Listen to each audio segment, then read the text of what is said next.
Hi, this is Little Dwarf playing games while rambling incoherently into a microphone. Why? Well, just because I can, and they continue with Bioshock 2.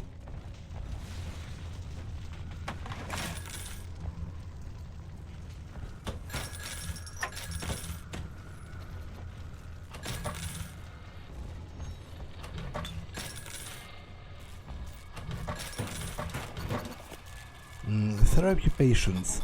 Stay with your instructor. Orderlies are on duty at all time.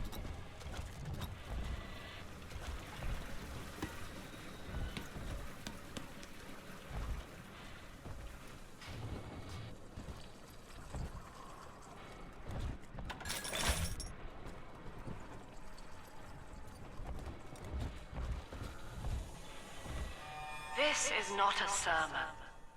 I will offer no insight. Every word I speak, you already know. Okay, you didn't say much, so I can't say I've already known that, because all you've said is that I've already known that. Mother's people are starting to detonate the charges. We don't have long. Recreational therapy.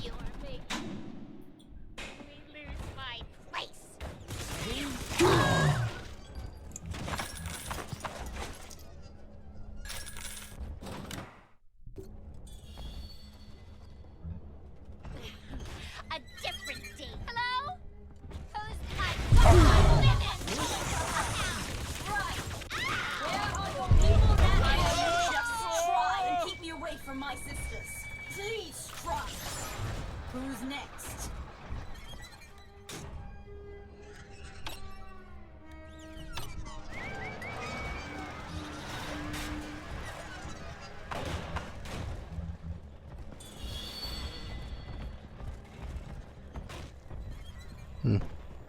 I guess that's Sophia Lamb. It's almost like a superhero pose. My father was a physician. He raised me not to echo him, but to model the world as it ought to be. I was to teach a simple moral calculus. Each choice as though the world must bear it. Each life or death for the common good. He called it the triage imperative, and would laugh without smiling. What? What does that mean, that he would laugh without smiling? What am I supposed to take from that? I don't quite understand.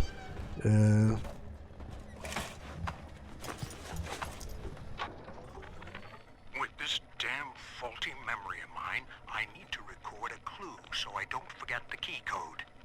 Brown legs, red mouths, blue arms, green eyes. Now to secure this log somewhere. Brown legs, red mouths. So that's 4 brown legs. 1 red mouth.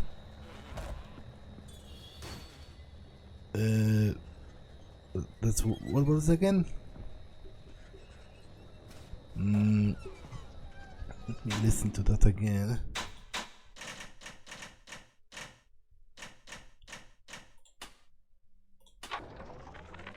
With this damn faulty memory of mine, I need to record a clue so I don't forget the key code.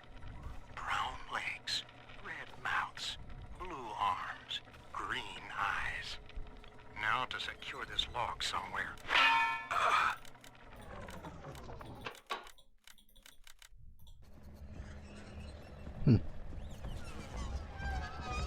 Blue arms. But that's also 4. Because there's 4 of them. So 4, 1, 4. But eyes. 6 eyes. So 4, 1, 4, 6.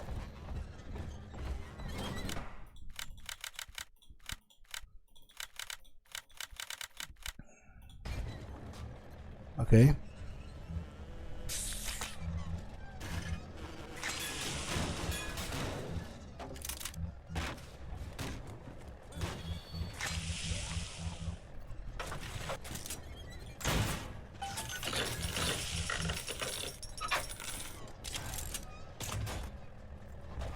Utopia.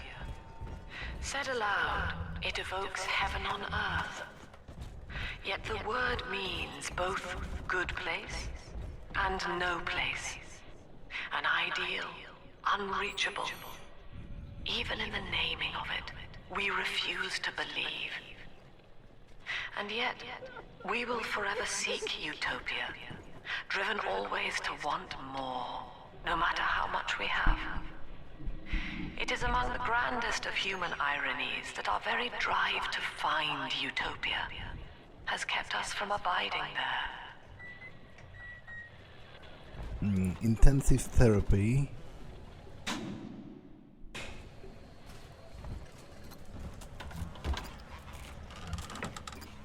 Whoa, from the looks of those chairs, it must have been pretty intensive indeed.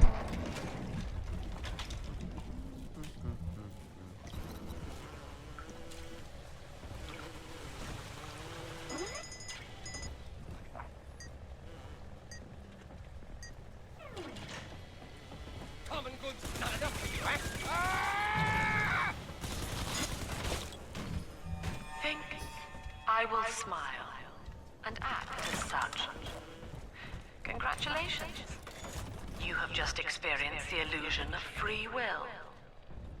Now think I will never become angry again and act as such.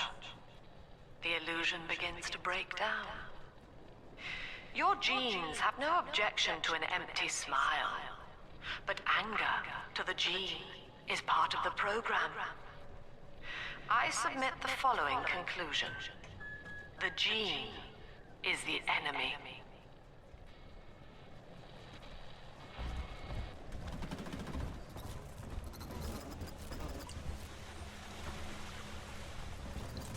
You know, she has a point in that obviously it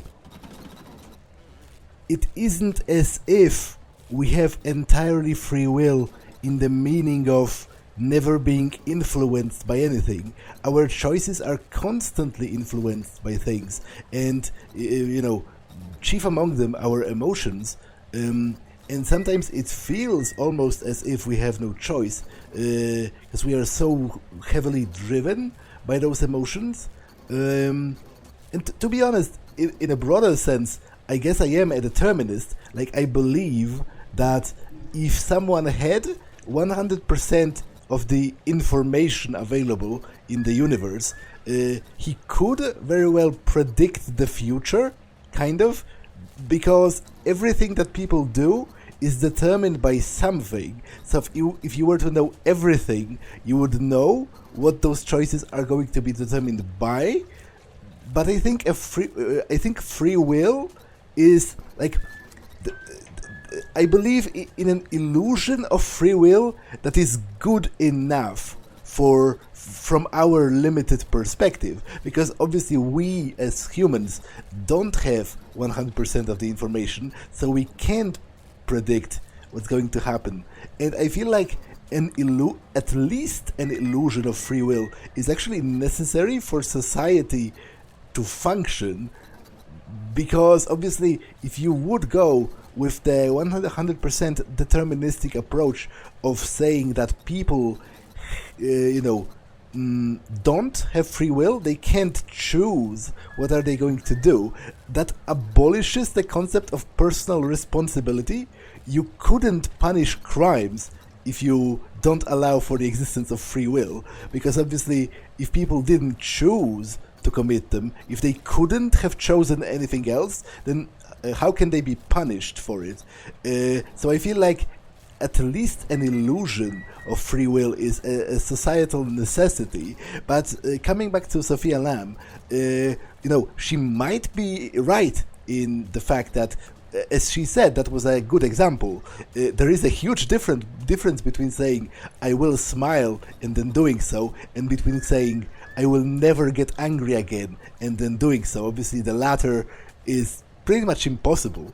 But I think her conclusion of assuming that human nature is therefore evil in itself is humongously stupid, and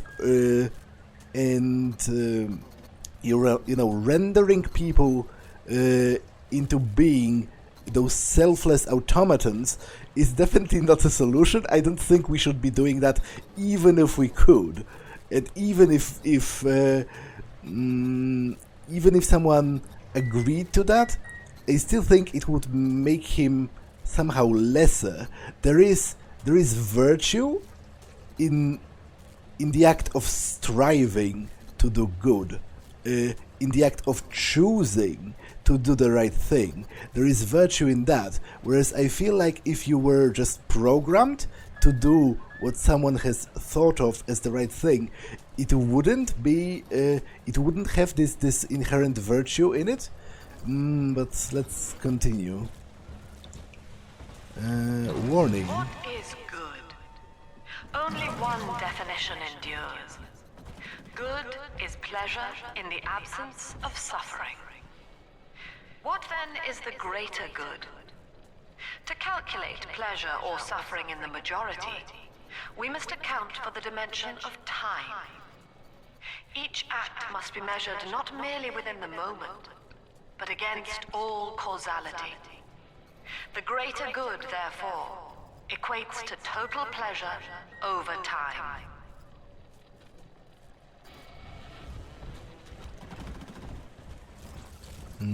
Warning. No unauthorized use of equipment, no contact with inmates, no loose clothing or long hair. Okay.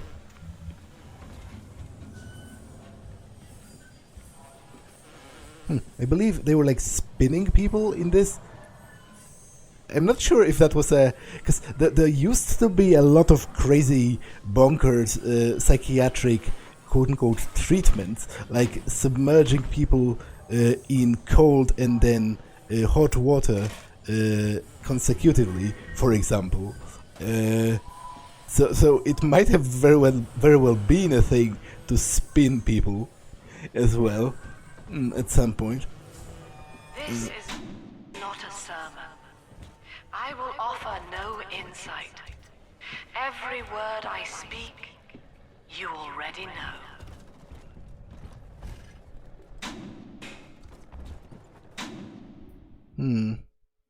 Okay.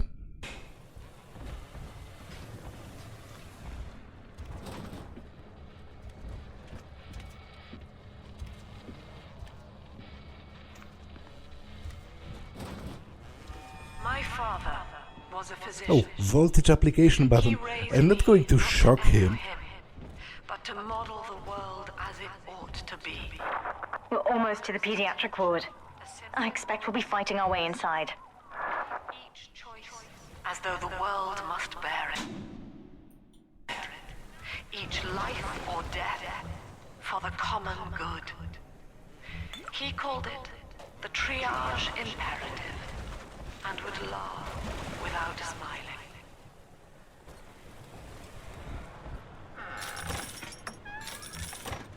Destructive learning. Hello, Mother. As you've always said, I shouldn't be allowed to wander the city in my condition. But without going outside, it's harder to hear much about the world, so I'm learning at home. This, I think, is a porcelain tea service in the style of Louis XV. Isn't that right? Now, that's a fascinating sound. And this is called a stained glass window, handcrafted by your adoring flock. They've gone to a lot of trouble to capture your likeness, haven't they?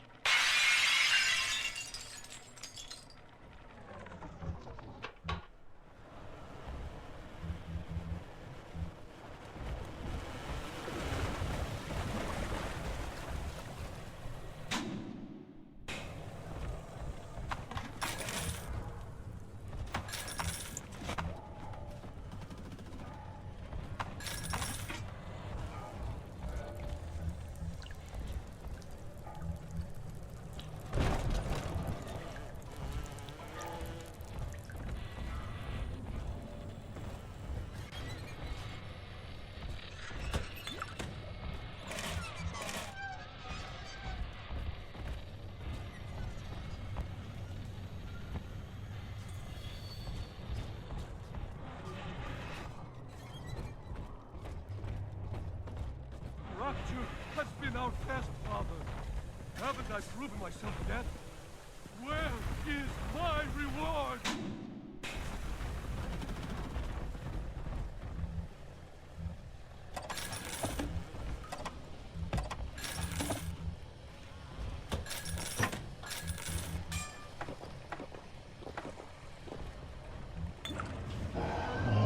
Sacrifices.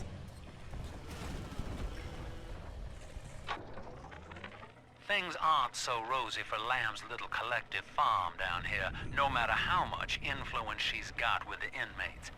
She keeps feeding Ryan more and more of her people for the Big Daddy program, in order to keep the rest of her flock alive. I think she's getting desperate. I ought to have Weir double the orderlies on all the major junctions.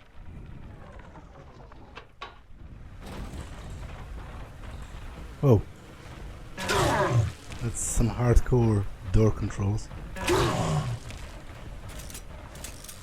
I'm not sure if I can do it without an auto hack.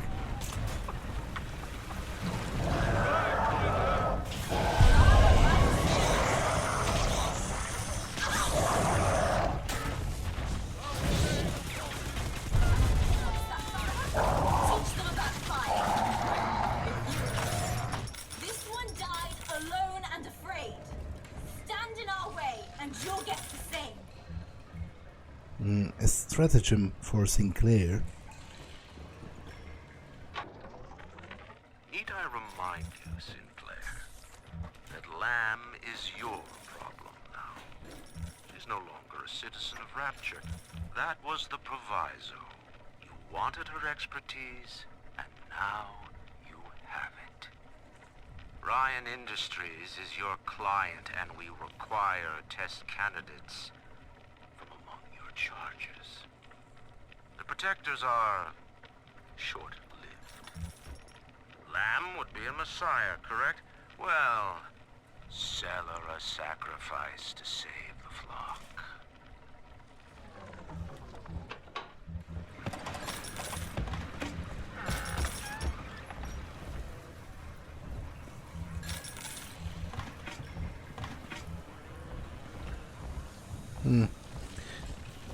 I'm really not sure if I can open that door.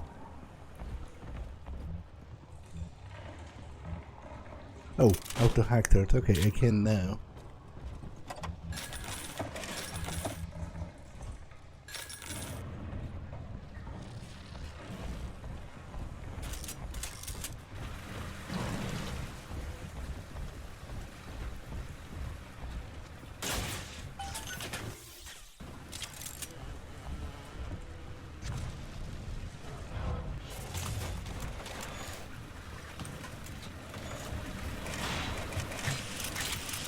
And that was quite a lot of supplies.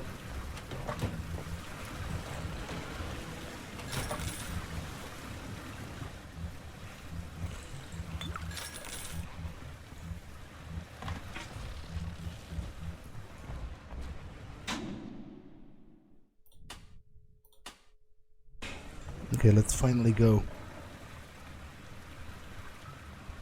into the pediatric wing.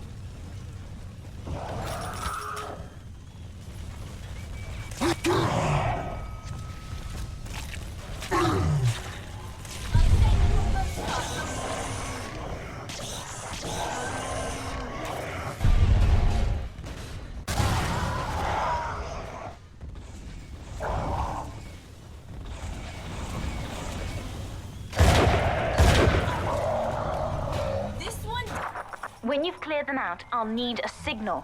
Push the call button on the window there, and then I'll proceed.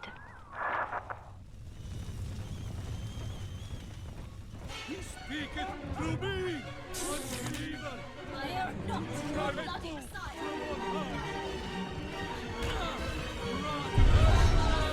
Postcard from Beach. My friend!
I'll wake the children up.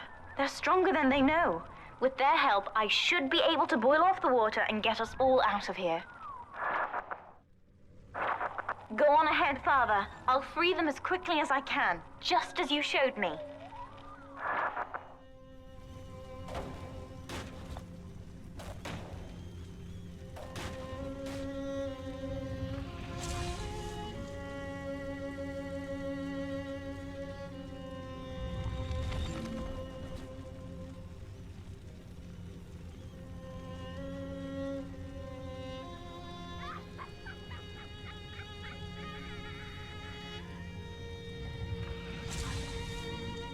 Okay, let's go into the other wing.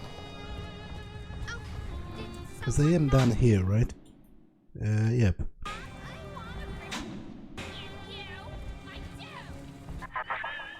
You are not saving them, Delta. No matter how pure your intent. The surface is not paradise, but perdition. I would sooner see them drown.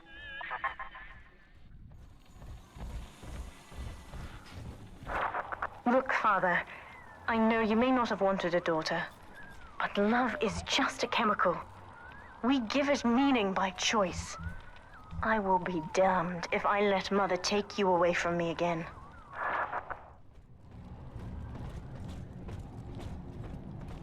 The nurse show his patience to let him go.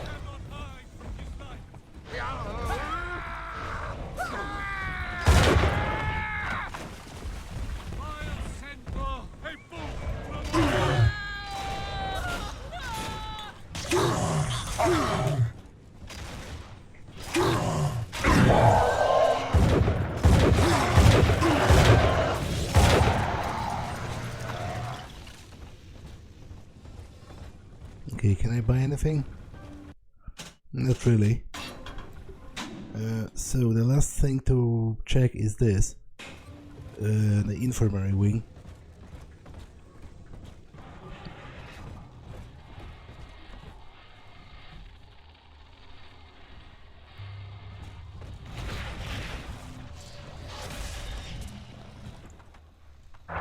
That's another charge gone. We have to keep moving. If this building falls, we're all dead.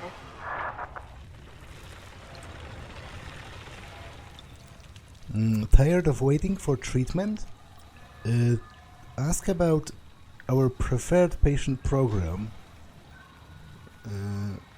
Failsafe Industries.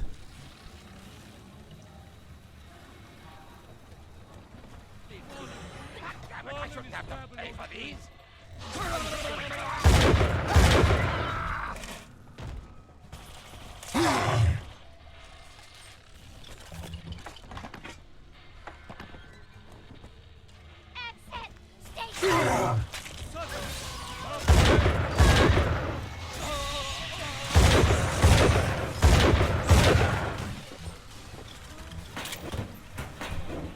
Okay, there's a vending machine, which is great.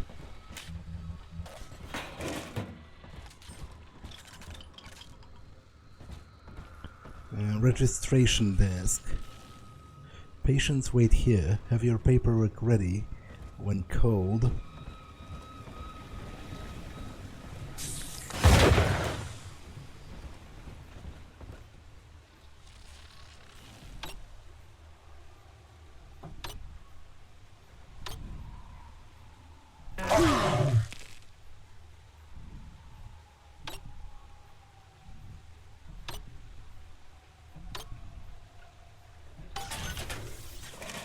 Okay, I'll just stock up on everything at this point.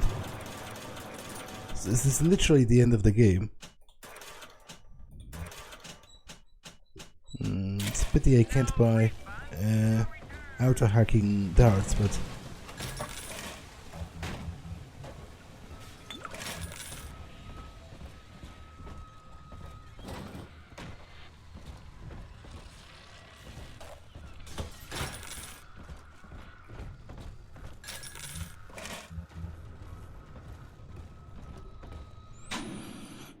Okay, so which way now? Ward A.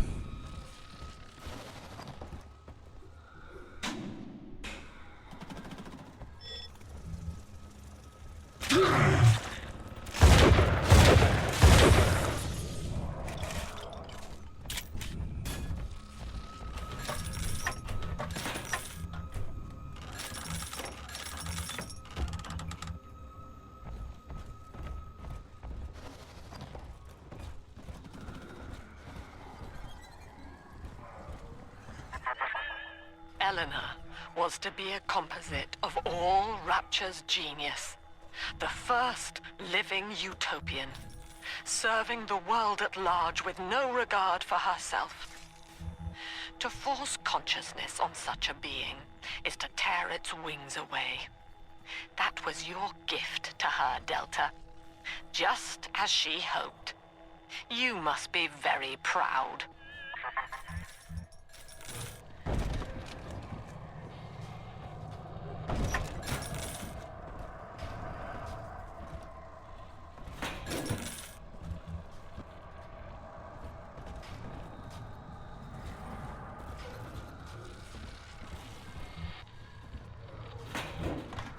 Such freedom. Delta was in top form today. The guards tried to make him take another dose of whatever the hell it is they're pumping into him, and he managed to take on all 4 of them at once. Snapping legs and arms, blood everywhere. They say one of the guys might not even wake up. I wish I could be that free.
Steady, Father.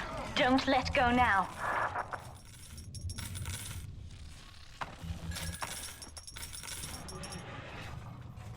Come back to complain. Stay dead this time. Rusty tumors hiding from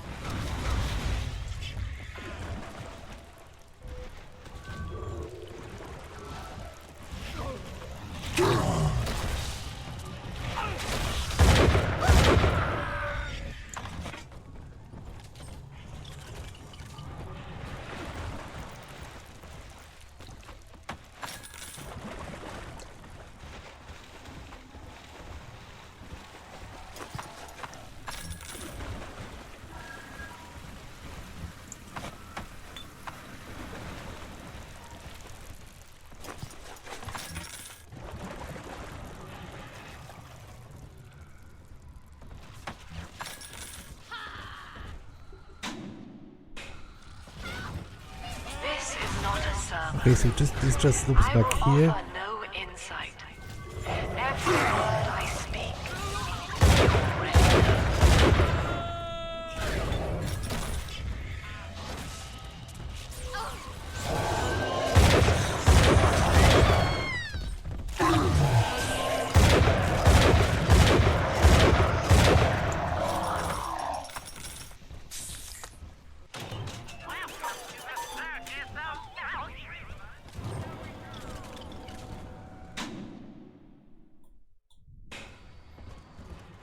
Surgery and pediatric wing.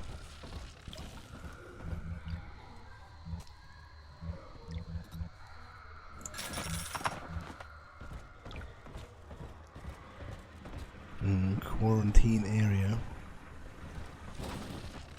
And caution, biohazard area.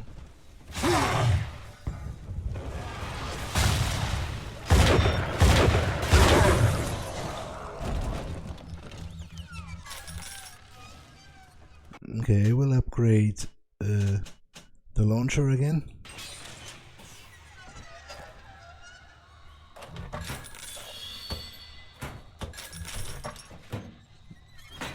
My prison.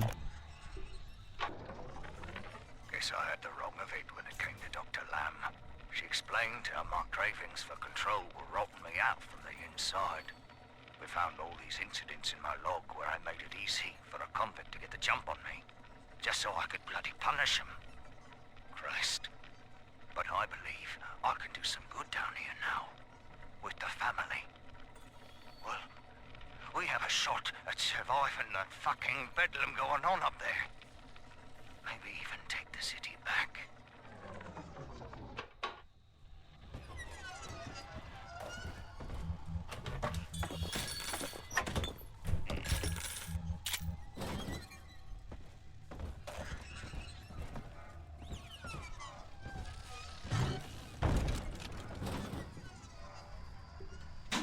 Okay, this just again goes back here.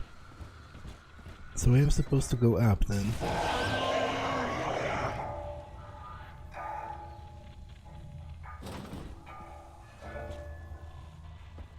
There must be a way to somehow get in here.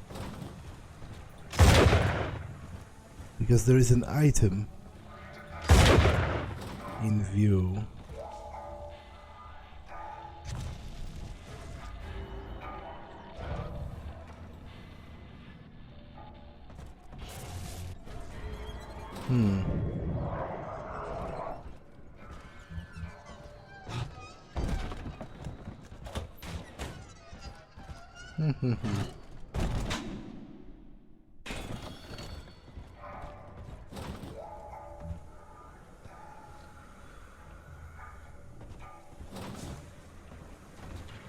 Maybe I open it from the top side? Or maybe I can jump in there from the top side. Every eye for the Wii. Masks required beyond this point.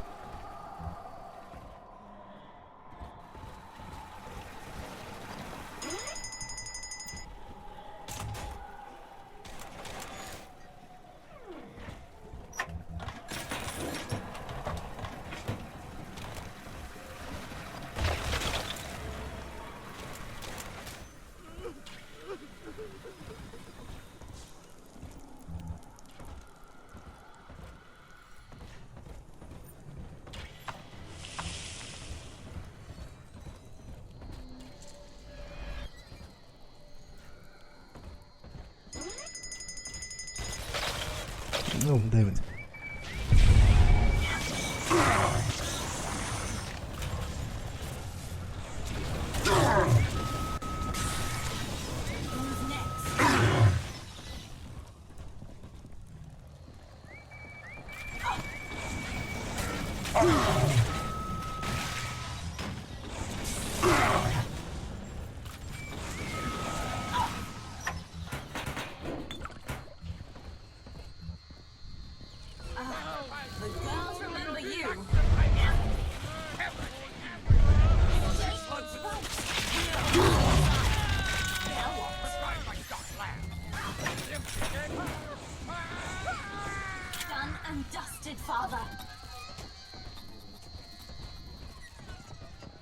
They feel pain. Now, one of the girls managed to dart past the nurse today and throw herself over the railing in the lobby. Not certain if she was trying to end her own life or merely escape. But either way, her legs had healed by the time I managed to get down to the first floor where she lay. Now, without proper setting, the rapid healing process had fused her bones back together at odd angles. We had to re-break and set them almost a dozen times, each due to the small window of viability. Now, those children may be immortal, but I can verify they feel pain. Advising Dr. Lamb on higher doses of sedatives to keep this from happening again. Okay, that's straight up terrifying and horrible to imagine what kind of life that must have been as a little sister, you know? Unable to die, but able to feel pain and, you know, your own injuries healing at such a rapid rate that in this instance it was actually a detriment, because her bones fused at a wrong angle and they had to break it a dozen times. Horrible.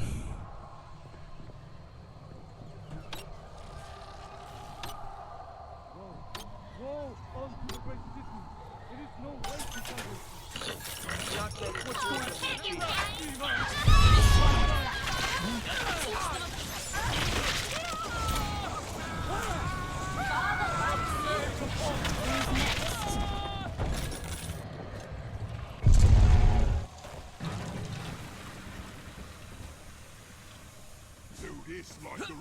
The people's child is coming.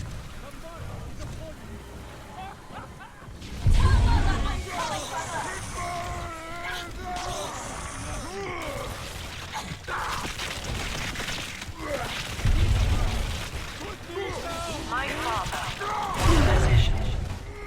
He raised me not to echo him, but to model the world as it ought to be.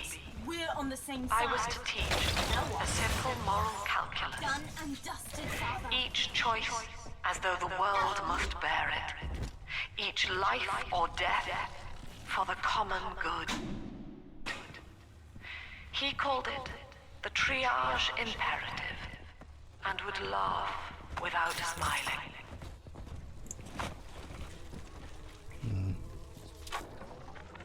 My first incarnation when Dr. Lamb gave me my mandate to alleviate pain was to block its neural pathways.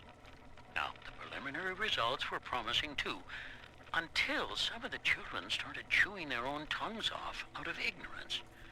Need to sequester them away from the others so as not to cause undue stress on the remaining subjects.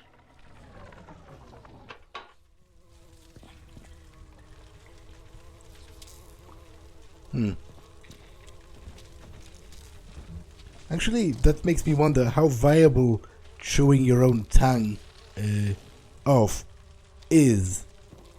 Like, pain notwithstanding, I'm just, like, from a technical standpoint.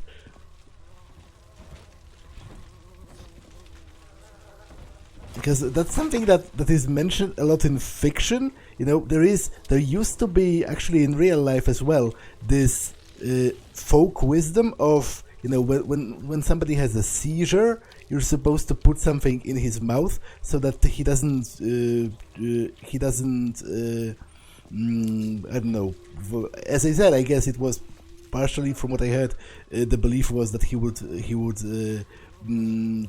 chew off his own tongue or something, which is wrong. Like, in fact, it's not advised to put anything into a mouth of a person that's having a seizure, because, to be honest, that might lead to that person choking or hurting themselves in some other way with that object. So you're not supposed to do that, but it is mentioned in fiction. But now I'm wondering, you know, how plausible chewing off your own tongue is from, like, a technical standpoint.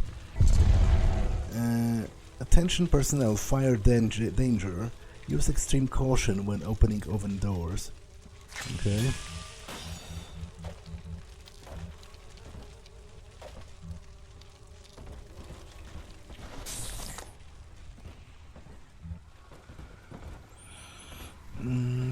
Pediatric wing.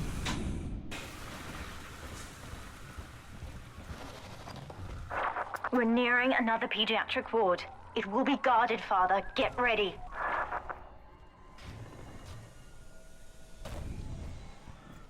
Oh, just a bunch of cribs with a bunch of Sophia Lamb's face staring at it intently. That's weirdly horrifying.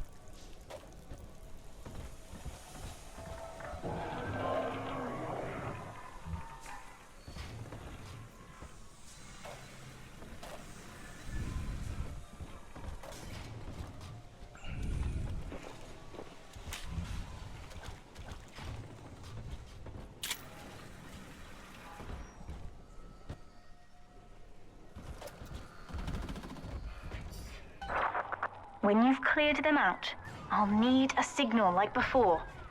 Push the call button and I'll proceed.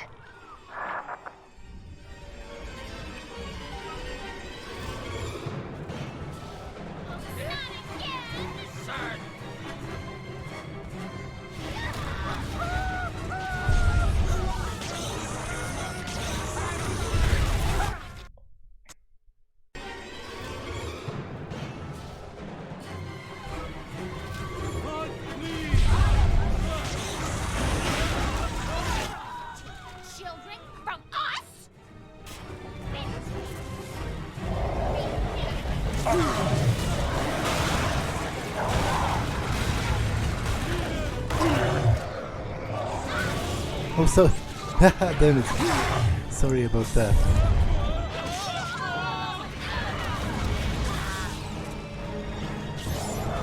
I'm glad she doesn't mind. She could easily kill me, seeing how powerful she is.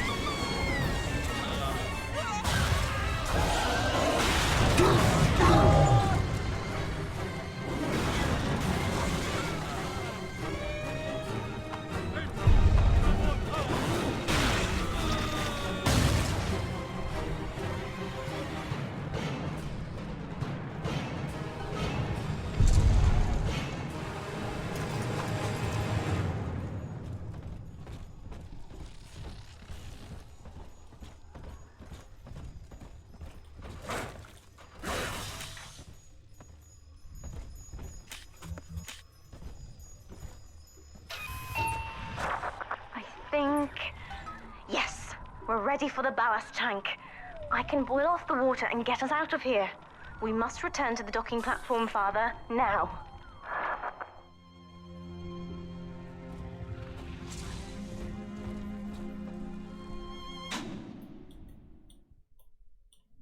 I think I explored everything, apart from those two cells, but I don't know how to get into them, and there does not seem to be that much in them, like, apart from a couple of items, which at this point I'm not going to need anymore.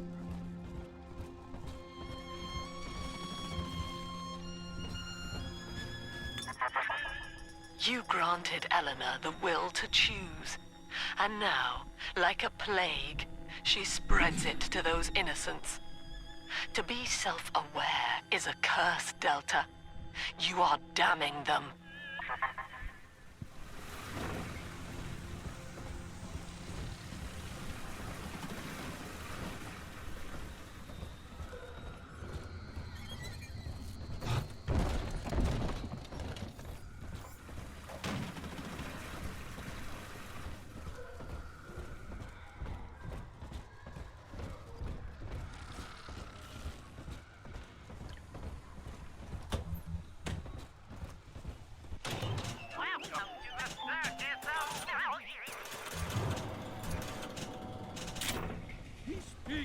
Through me, we cannot hide.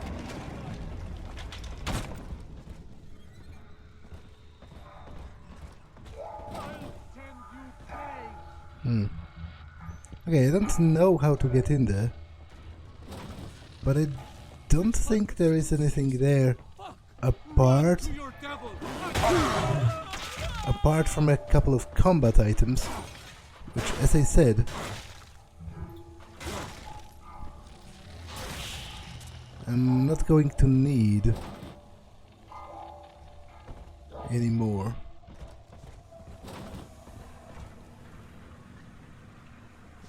And the same is here, so I'll just leave it be.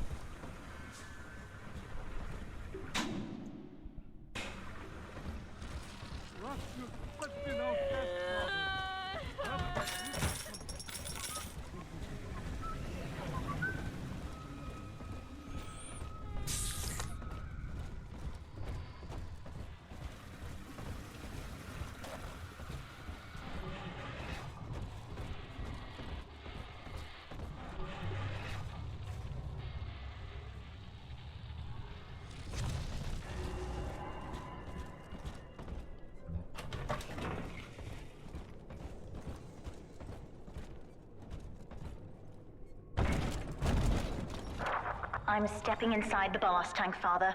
Come up to the glass once you're ready for me to begin. There's no going back once we start.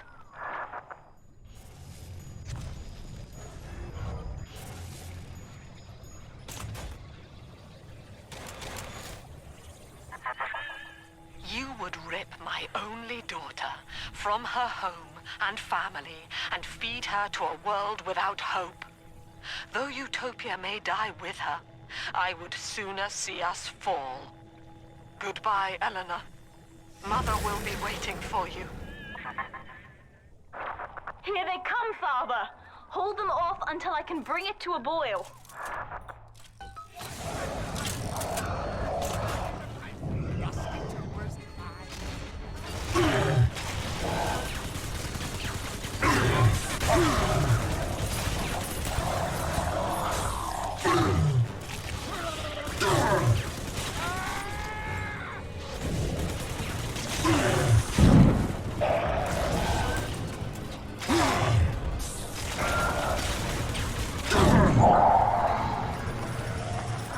Nearly boiling.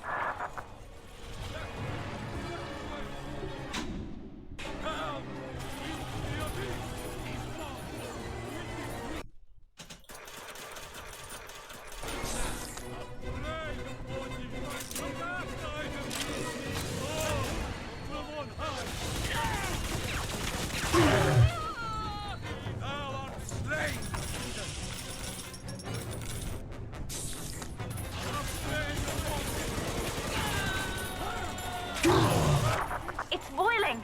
I can help you fight back now. Use the plasmid.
I've done it, Father. The ballast water is gone.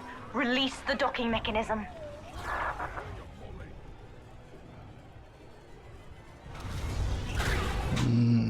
But where is it?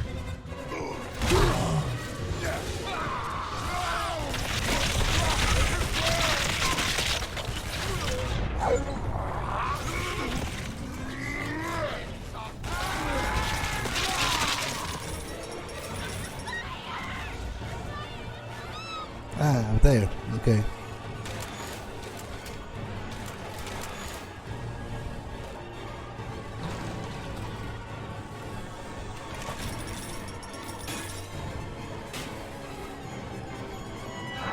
The elevator to the lifeboat is flooded, Father. We have to equalize the pressure in here or the door won't open. Destroy those glass tubes to flood the room.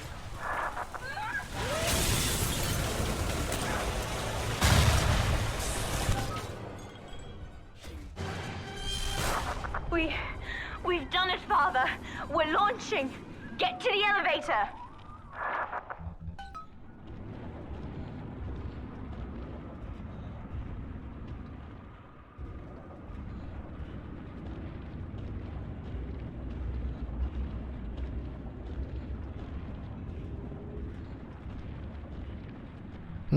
The elevator where?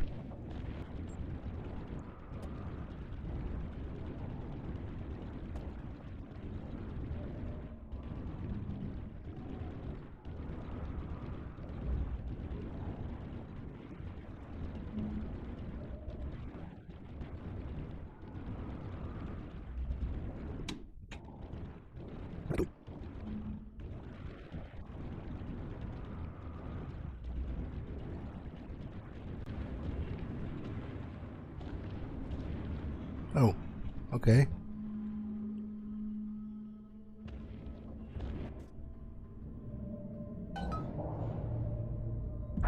The bombs, Father! We're falling! Run!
And then, Father, the rapture dream was over.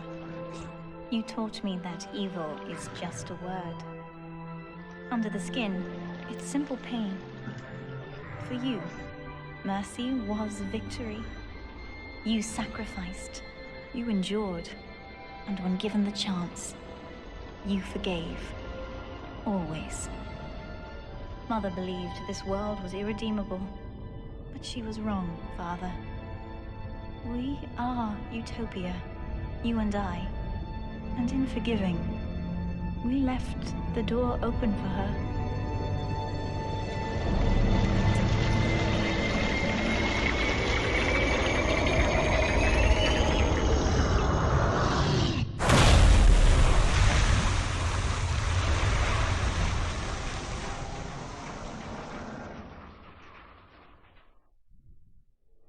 The rapture dream is over, but in waking, I am reborn. This world is not ready for me, yet here I am. It would be so easy to misjudge them. You are my conscience, Father, and I need you to guide me.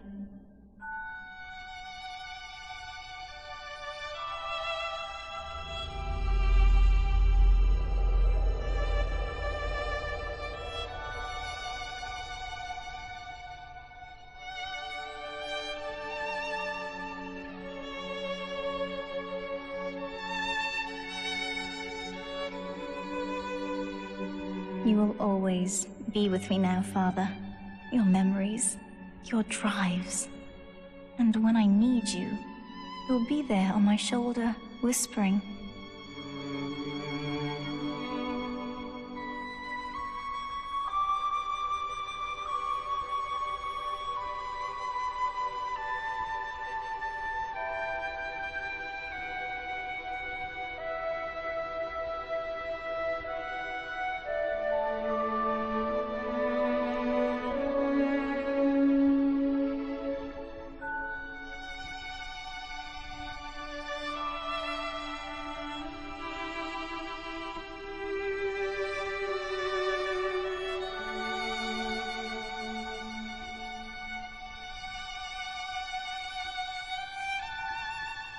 If utopia is not a place, but a people, then we must choose carefully, for the world is about to change.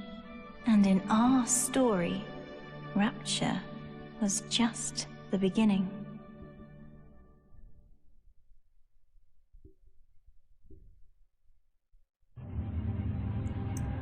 Well, so that was Bioshock 2, and I would say it is a very good game.